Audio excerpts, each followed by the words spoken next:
All right. Okay. So the problem has to do with the interest elasticity of autonomous expenditure. So in this slide, we are setting up the problem with a kind of normal AE curve. We start with an interest rate. The AE curve tells us how much autonomous expenditure there is. That allows us to anchor the EP line, allowing us to identify the equilibrium level of GDP. So we start at I1, we end up at Y1. This is the first point on our IS curve. To find another point, we raise the interest rate to I2. With a higher interest rate, we get less autonomous expenditure. Less autonomous expenditure shifts the EP line down. We have a new equilibrium level of GDP at Y2. So we have an I2, we have a Y2. That gives us 2 points on the IS curve and lets us draw it. Okay, notice that the interest, well, let me ask you this. Where does the interest elasticity of autonomous expenditure show up first? Ankita.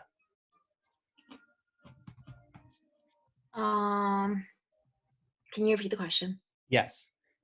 The homework is about the interest elasticity of autonomous expenditure. So where can we see that in the graphs?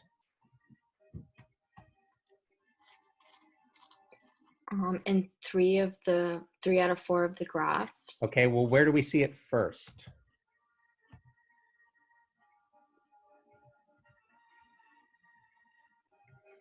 Pick one of the graphs. The bottom left one. Correct. Okay. It is related to the slope here. Okay, so an increase in the interest rate corresponds to a decrease in the amount of autonomous expenditure. If we look at that in percent terms, that's the elasticity. Okay, so when we raise the interest elasticity, what that's going to do is that's going to steepen the AE curve. The same increase in the interest rate causes less of a decrease in autonomous expenditure. So instead of autonomous expenditure falling all the way to AE2, it falls to AE2 prime, which is smaller. So what that means is we have a steeper IS curve, sorry, a steeper AE curve, and that translates the same increase in the interest rate, a smaller decrease in autonomous expenditure. So the EP line shifts from EP1 up here only to the red EP2, not all the way down to EP2, or EP2 prime is the red one. Okay, so looking at it on this graph, the same increase in the interest rate causes a lesser decrease in GDP. When we connect the new point with the original point, we get a steeper IS curve. So a steeper AE curve, because of a higher interest elasticity, gives us a steeper IS curve. Everybody understand that? Anybody have questions?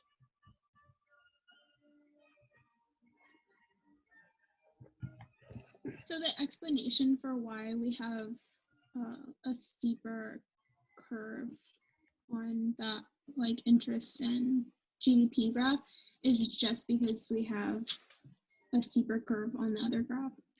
Well, the explanation is as you steepen the AE curve, the same interest rate has less of an effect on autonomous expenditure, and therefore GDP doesn't fall as much.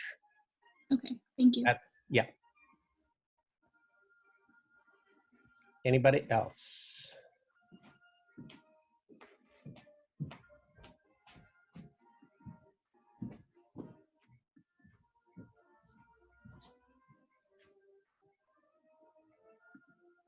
All right, now the question that ultimately you have to answer is, how does this affect monetary policy? So if we go to the next slide, if we have zero interest elasticity of autonomous expenditure, we're going to get a completely vertical IS curve, just as we would get a completely vertical AE curve over here, which isn't drawn. So we have our initial equilibrium level of GDP at Y1. Suppose that is the bottom of a recession, okay? Then what we need to do is stimulate the economy. We could do that with fiscal policy, or we could do that with monetary policy. In this example, it says, suppose you do it with monetary policy. Now, let's see. Jess, how do we show an expansionary monetary policy on the IS-LM curve diagram? How do we show an increase in the money supply?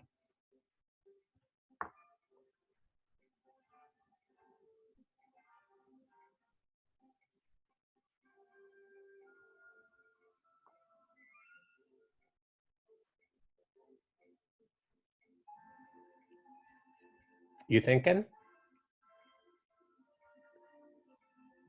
It's not a trick question. I'm just asking you, how do we always show an increase in the money supply?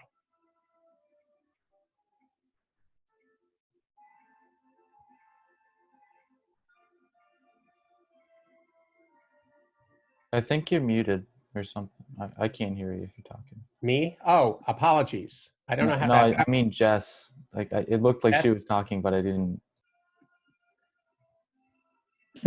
Yeah, we had some problem on Harry's computer as well. So you're not hearing? You're not getting voice? It's fixed now. Okay. Jess, can you hear me? Jess, can you hear me? Okay. Can you speak? Yeah, we can't hear Jess. That's what it is. Okay, Jess, your audio is messed up. Let's see. Stop video, mute audio. You might want to look at the input options on like selecting a microphone. Jess, he's talking to you. Yeah, there's a little arrow next to the microphone, like by the mute button, and then you can pick what kind of microphone options you have.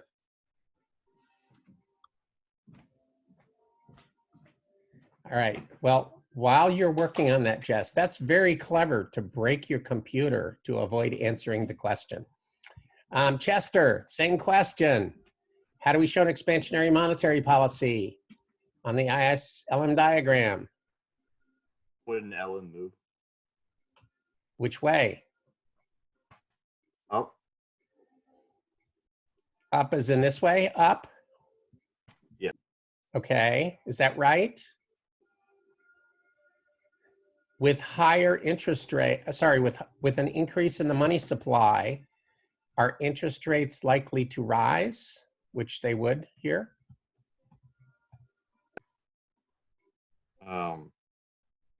No. No, they would not. So it's the other way. It's the other way. It's a rightward shift in the LM curve like this, okay? And you can see that right in the next slide, okay? An expansionary monetary policy shifts the LM curve to the right, lowers the interest rate, and then what?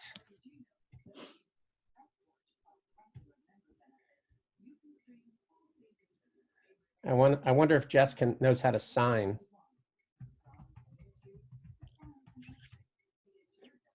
What happens after the interest rate falls if your IS curve is vertical? GDP stays the same. Say it again. G stays the same. Correct. There is no increase in autonomous expenditure. There is no increase in GDP. And so monetary policy in this kind of a situation is entirely ineffective. Does that make sense, Jess? Do you see that? Give me a thumb. Okay, good. Glad to hear it. Okay, anybody have questions?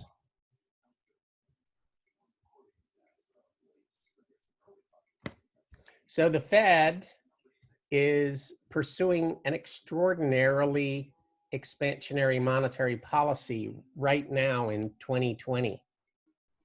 what do you think the likelihood is that we're going to see a surge of business investment?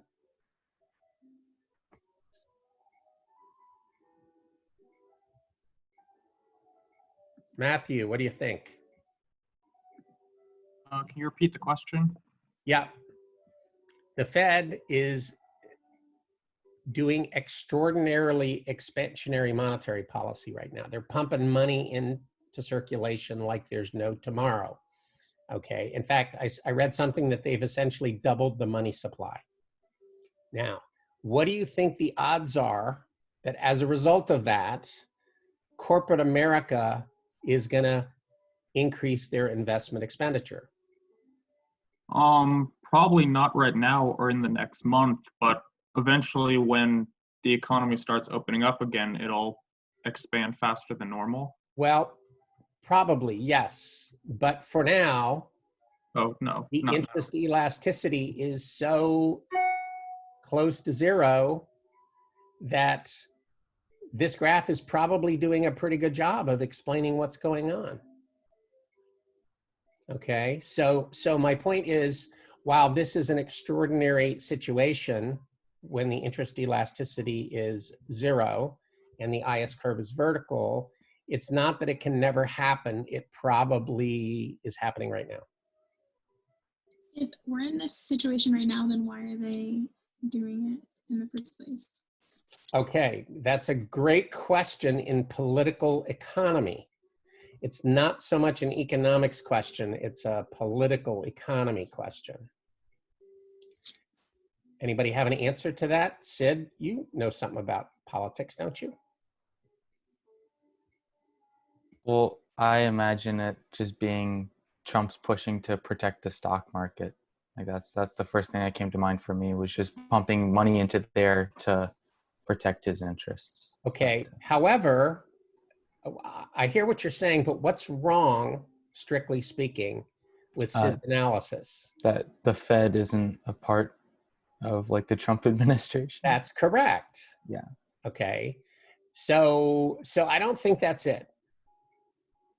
He's coming up for a presidential election. So the Fed is trying to get Trump reelected? No, Trump is. Yes, but Trump can't make the Fed do anything. He can only yell at them, but he's already been doing that. So I think there's something else going on here. It's a little softer than what Sid had to say.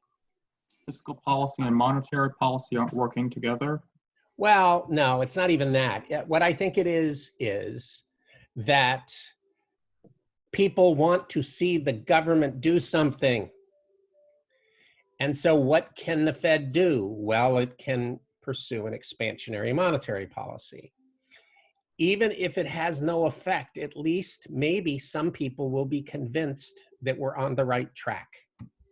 Okay, so that's element number one. Element number two is exactly what Matthew said, that when things turn around, we want to make sure there's plenty of credit out there so that businesses and homeowners can borrow when they need to.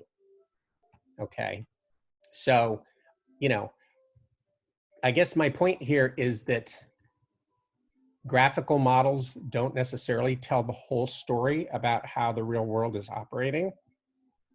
But of course, I expect you knew that already.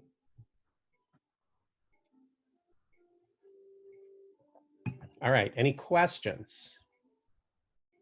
Everybody got this? So here's a question for Aspen.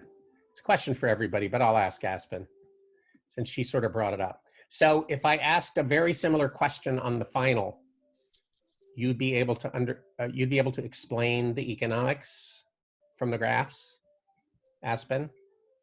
I think so. Yes. So it's not just enough to say the curves shift.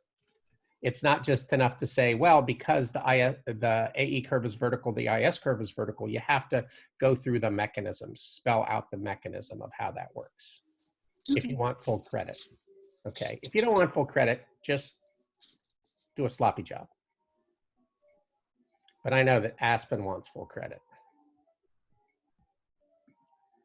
All right. Okay, back to work. Where were we? We were deriving the dynamic aggregate demand curve. Okay, and we had gotten to the point where, let's see, we had, just to remind everybody, we'd started with this aggregate demand equation that says that GDP will diverge from potential when the real interest rate diverges from the natural interest rate, or when there is a demand shock. Then we defined the real interest rate using the Fisher equation as the nominal interest rate minus the expected rate of inflation over the life of the loan. All right, that was back to that one. Okay, now we are in a position to talk about monetary policy and the monetary policy rule, which is something which is probably new to many of you. All right, before we get into the equation, I want to take a slight digression, and talk a little bit about the art and science of monetary policy. I've already alluded to this today in saying that there's more to monetary policy than just shifting the LM curve. Okay, monetary and fiscal policy in the real world aren't as simple as the models that we've studied make it out to be. To be effective, policy requires more than just shifting the curves. Okay, or to put it differently, there are several well-known complications to effective policy, and I wanted to talk about those first before we get back to the equations. All right, number one. Let's see. I want to take a look at everybody and see who wants to answer a question. Okay. I have a question. Yes. Going back to the aggregate demand equation, you said you are substituting Y for Q in the equation itself? Yes. Okay. Hold on. Jess is messaging me. Try up and coming back. All right. Okay, so little economic trivia. How many Nobel Prizes in economics have been won by Norwegian economists? Now, I wouldn't really expect Americans to know that, but maybe the Europeans would. Isn't it kind of a trick question? Why? Because there isn't really a... When the Nobel Prize was first formed, there was no Nobel Prize for economics. Oh, well, that's true. I mean, but there is one now. Isn't it won by mathematicians all the time? No, what are you talking about? They're economists, but they're economists like Taya, who would prefer to use equations instead of words. Okay, so no, there was one Nobel Prize winner in economics who was Norwegian. His name was Jan Tinbergen. Okay, it's important trivia to know, Taya, when you get to grad school. You might win yourself some beer that way. Okay. Let's see. Okay, so one of the things that Tinbergen proved was that typically policymakers don't have enough independent tools to achieve all of their goals. Okay, what he proved is that you need one independent tool, one independent policy tool to achieve each of your goals. If you don't have enough tools, then there will be trade-offs. You won't be able to achieve all of your goals simultaneously. Okay, now you're probably thinking, yeah, that's pretty obvious. Well, it wasn't obvious before Tinbergen proved it, okay? But, you know, think about the Phillips curve. You have two goals. You have full employment and you have low inflation, okay? Well, you've got two tools. You've got fiscal policy and monetary policy. Could you use monetary policy to keep inflation down and then fiscal policy to keep unemployment down? Would that work? Rachel, you're smiling. What do you think? Yes. I think, yeah, Everybody agree? maybe. It sounds right, I think. You guys, how do you move up or down the Phillips curve? What is your instrument? You're manipulating aggregate demand, right? You either increase spending in the economy and move up the Phillips curve, or you decrease spending in the economy and you move down the Phillips curve. You can use either monetary or fiscal policy to do that. But if you use monetary policy to go one direction and fiscal policy to go the other direction, you won't get anywhere, because they both operate on aggregate demand. And so that's why, even back in the 60s when we believed in the Phillips curve, you still had to make a decision about where you wanted to be. You couldn't solve both problems at the same time because you didn't have enough independent tools. Does that make sense, Rachel? But it doesn't mean you can't do it. You asked if you could. You didn't ask if it would be effective. Fair enough. Okay, so you're using the Trump defense then. Let's pursue policies that we know won't work, but at least we can say we're doing something. Joey, what do you think? Am I onto something here? I'd be a little careful, but maybe. Okay. All right. So that's a real problem because we have limited tools. We generally have fewer tools than we have goals, which means that we have to make choices. We have to value some goals more than other goals, like keeping the stock market up so that the rich people can stay rich. That would be a goal. Okay. All right, that's actually Sid's desired policy. All right.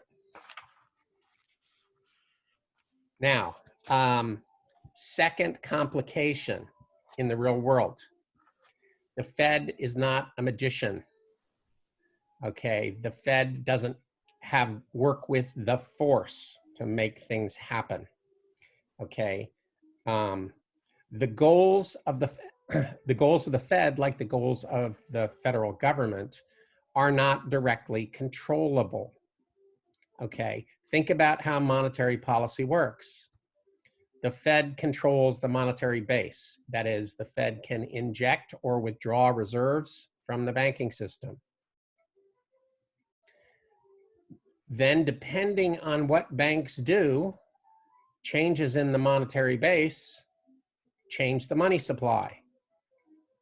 Then the money supply change affects interest rates. Since, by the way, the Fed's traditional monetary policy operates on the federal funds rate, but businesses make investment decisions based on longer-term interest rates, we're assuming something about the term structure. So if the Fed lowers the federal funds rate, we will see a reasonable reduction in long-term bond rates as well. Okay.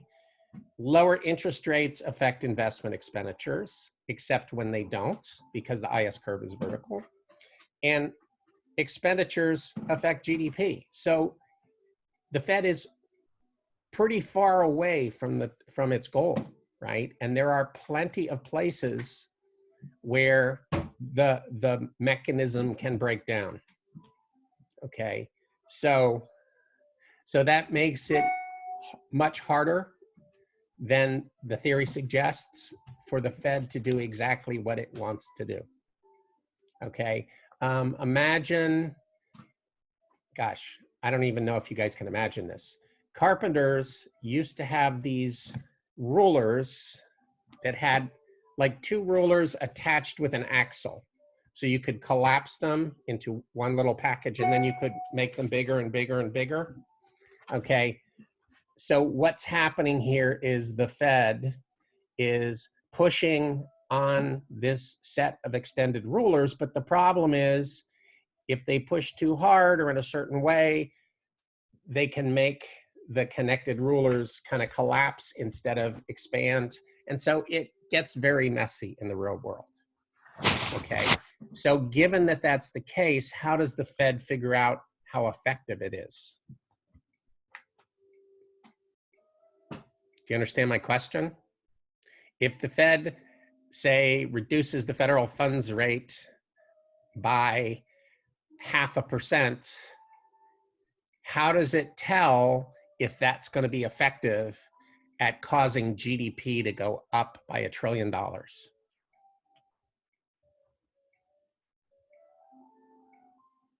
If the Fed knew all the parameters of the model and the model was completely accurate, then it would be easy to do. But the Fed doesn't know that. So what they do, practically speaking, is they know what the steps are that have to occur. So they lower the federal funds rate, and then they look and see what happens to bank lending. And they look at see what happens to autonomous expenditure. And then they look and see what happens to GDP, so that if something doesn't go the way it's supposed to go, they can identify after a while where the problem is and try to address that specific problem. Okay, if banks aren't lending, the Fed can start talking to banks and say, hey, we need you to lend this money out or something like that, which again may or may not work.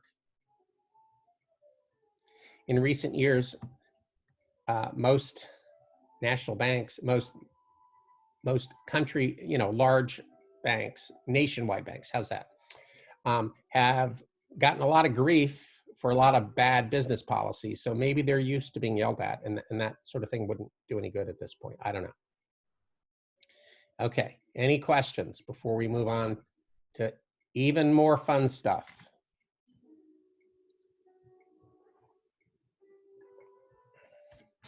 What I want to know is who is, oh, independence for Australia? What the heck? The Queen rules Australia. Yeah, gotcha. Okay, good. That's a fact. The Queen is still the head of state of Australia. Yeah, of course. And it's a good thing too. Okay. All right. Complication number 3 is called policy imprecision. Policy imprecision refers to something very specific.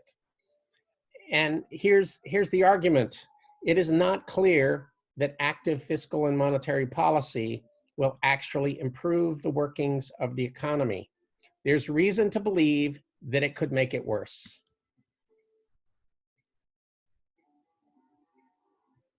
Okay. Why is that? Does anybody remember from a principles class or something what the argument is?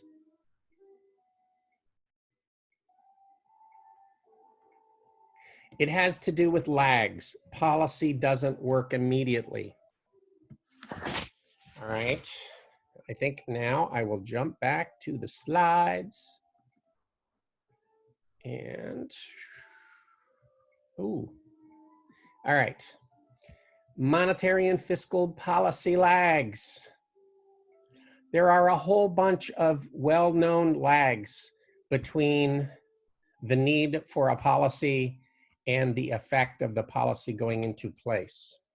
The first is the data lag. If, say, we defined, let's see, who needs to be called on here? I would call on Jess if she had a voice, but I don't think she does. Bo, I haven't talked to you today. Bo, let's suppose we define recession as 2 quarters of negative GDP growth. Okay, the economy reaches its peak and starts to go into recession. How long does it take before someone with perfect information would recognize that we're in a recession? 2 quarters then. It would take 6 months, yes. Okay. Then somebody has to be paying attention to the data. That would be the recognition lag. Okay. Somebody then needs to bring that information to the policymakers. That is also probably part of the recognition lag. Okay. Then you have the decision lag, the time it takes for the Federal Open Market Committee to meet and to make a decision, right? Or the legislative lag, the time that it takes for Congress to get together and decide that they need to either cut taxes or increase spending in some particular area. Okay. The data and recognition lags are similar for monetary and fiscal policy. The decision lag tends to be quicker than the legislative lag because the Fed Board of Governors is a much smaller group than the Congress is. So it's easier to get them together and to make a decision. Once the policy is executed, then you have the transmission lag. The transmission lag is how long it takes for the Fed's open market operations to cause GDP to change. Okay? Depending on who you talk to, the transmission lag for monetary policy can be 1 to 2 years, 12 to 24 months. That makes a huge difference, actually. Okay, so does everybody understand the story so far before we get into an example? Anybody have questions? So which lags existed during the Great Recession? Because they government sort of got on that pretty quickly. Yeah, they did. Well, they all were there. I would say the recognition lag was pretty short. The data lag was still kind of close to 6 months. The decision lag for monetary policy was really fast. The legislative lag was for the Congress pretty fast, which means a couple of months. And then the transmission lag is the transmission lag. You know, it just takes time. What we found is that part of the legislative lag was the Congress couldn't decide what to spend money on or what tax cuts to give. I mean, it took them a while, even though it was quicker than normal. In fact, I think I mentioned this before, that that they voted on the policy and they voted not to pass the bill, the stimulus package. And then the president, that happened on a Friday, and the president over the weekend started calling congressmen and said, "You don't understand, we're risking going into another Great Depression. You've got to vote yes." And they had another vote on Monday and it passed. Okay. Would you say that part of the recognition lag was seeing that there was instability in the housing market? Yes, but that was pretty easy to see because that was the very first thing that happened. No, I mean like before it completely collapsed. Yeah, probably. Housing economists had been warning for at least a year that things were looking funny, you know, and the problem is with any financial market, even though the price is, everybody can agree the price is too high, higher than the equilibrium, no one can exactly predict when it's going to start falling. So it just keeps rising until it stops and then it collapses. And that's pretty much what happened. in housing markets. Thank you. Sure. Okay, so let's look at a graph. It's my graph, so it's not exciting. Okay, here is a basic business cycle. Now, and realistically, this business cycle has an upward tilt to it, but just to keep it simple, I did away with the growth part of it. Right, so we have the end of an expansion, we have the peak, we have recession, we have a trough, we have the next expansion. We know that post World War II in the US, the average recession has lasted 11 months. The average expansion has lasted about a little over 4 years. Okay. Okay. So here's the problem. Think about how monetary policy would work. Here's the same graph. Here's the peak. 6 months go by when all of a sudden we realize we're in a recession. The Fed makes a quick decision to do expansionary monetary policy. Okay. Then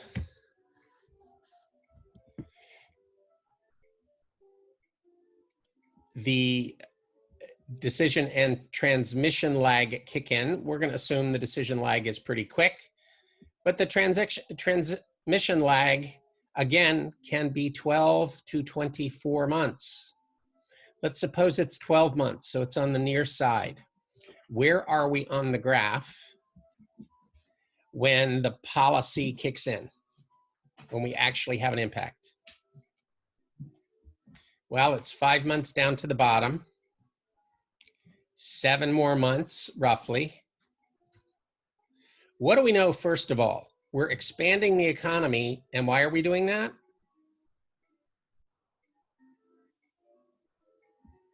Chester?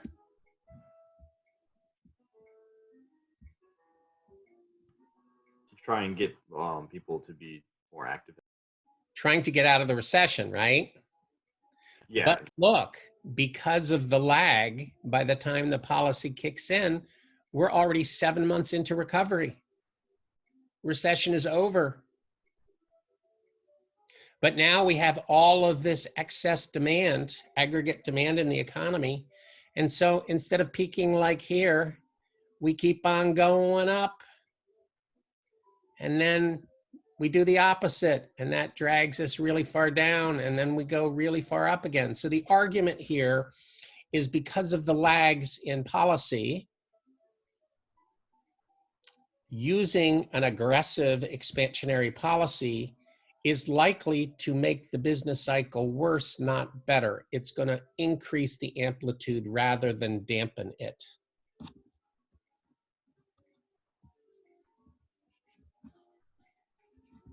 Could you say this is what happened after the Great Recession until like 2018 or 2019-ish? No, I would not.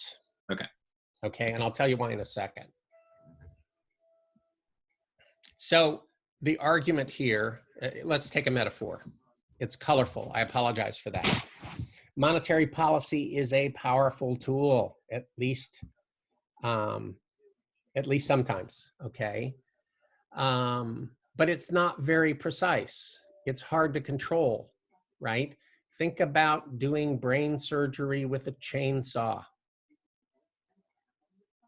A chainsaw is very good at cutting your head off, but it's not very good at just getting at that little piece of your brain that has the problem in it. You're likely to do more damage than good. That's the argument here.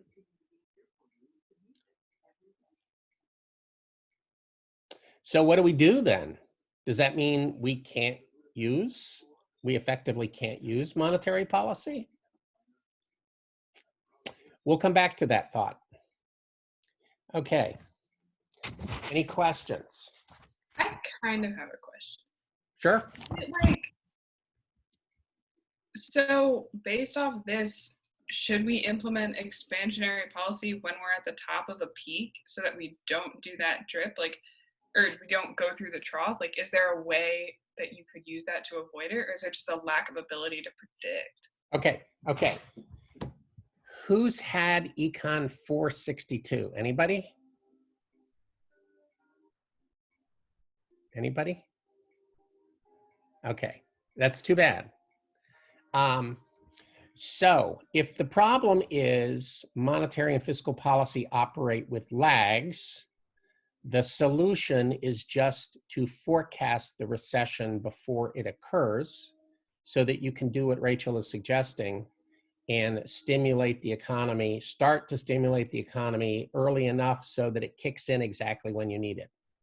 So maybe that would mean stimulate the economy over here so it kicks in right when you're starting to go down to the trough. Okay, so the ability to do that depends on our ability to forecast the economy well. When you take Econ 462 and you start learning how to do forecasting, you will discover why economists, or rather econometricians, are the only professional rated worse than weather forecasters.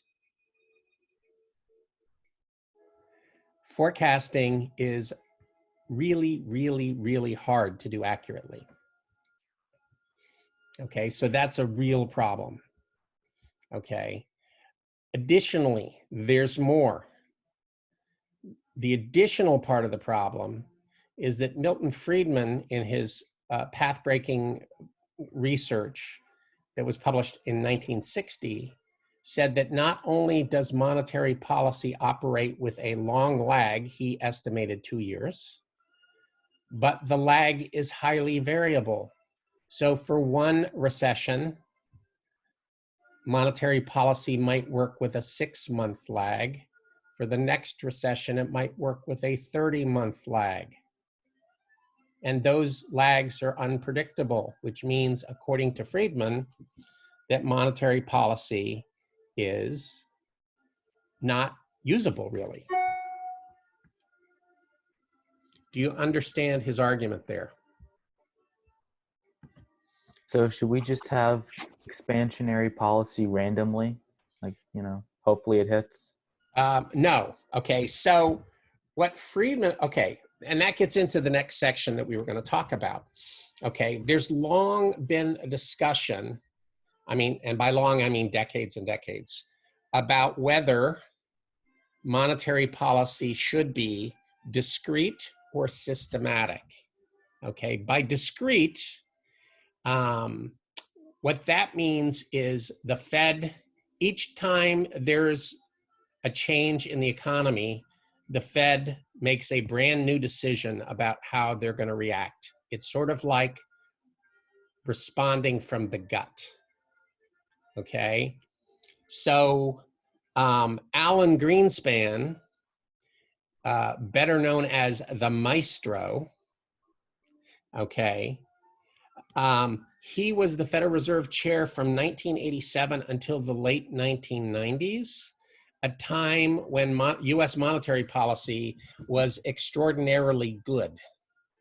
Okay, this is also the period in US economic history that has been described as the Great Moderation. Okay, so the jury is out whether Greenspan was really good or whether he was just lucky in terms of the time that he operated in. Okay, he was very much into discretion. Okay, he also believed that the Fed's monetary policy is most effective when nobody knows what the Fed is doing. So they were super opaque about what they did.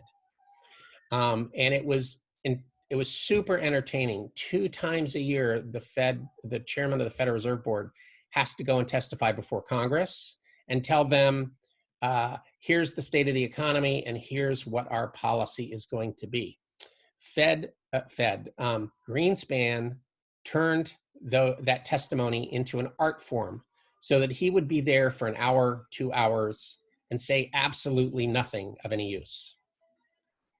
Okay, so that's discretion.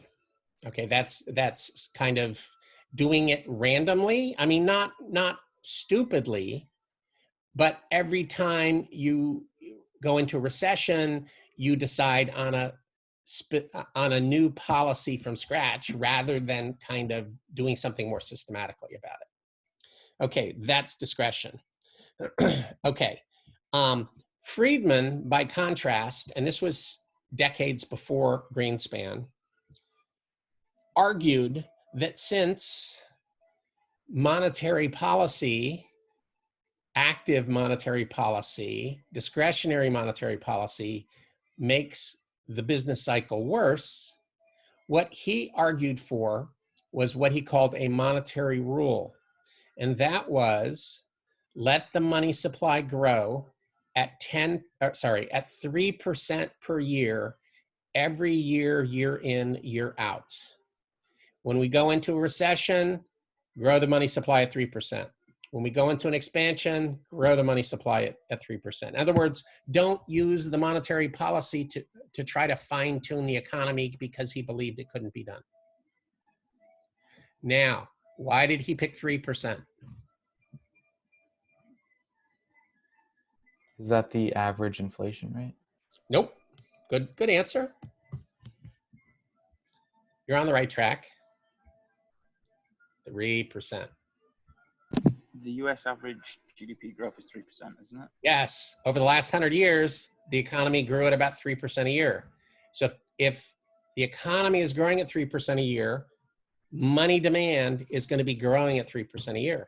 So if you increase the money supply at 3% a year, what should interest rates do?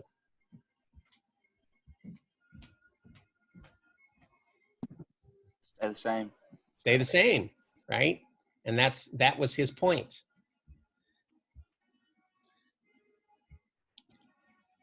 All right, now I know we're out of time. I just want to say something that will be a segue into Friday's class. Beginning with Ben Bernanke, who was the Fed chair after Greenspan, the Fed has attempted to be more transparent about its policy, okay? And we'll see how that has manifested into an actual, a different way to think about things, okay? So that's it for today. I will talk to you Friday unless anybody has questions.